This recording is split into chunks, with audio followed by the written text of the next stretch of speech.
আমরা আগুনে মেসেজ পেয়ে এখানে দ্রুত চলে আসি। নিচে একটা জেনারেটরের ভিতরে আগুন ছিল, তার সাথে তাদের একটা ডিসপেন্সার ছিল, যার কারণে একটু আগুনটা বৃদ্ধি পায়। তা আমরা দ্রুত আগুন নিয়ন্ত্রণে নিয়ে আসি এবং আগুন নির্বাপনে আমরা সক্ষম হই।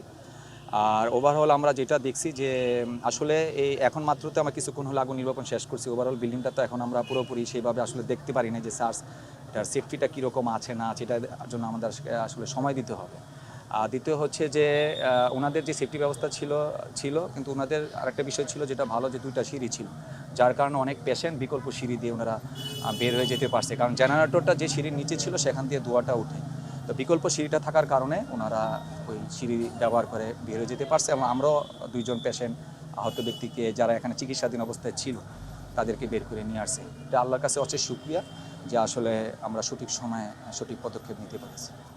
এবং জনগণের সহায়তা ধন্যবাদ, তারা আমাদেরকে যথেষ্ট সহযোগিতা করেছে।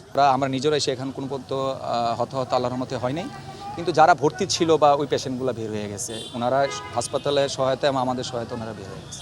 নগদ নিয়ে এলো হার নামানা হার অফার। সর্বনিম্ন 10,000 টাকা রেমিটেন্স নগদে পাঠালে থাকছে স্বর্ণের হার জেতার সুযোগ।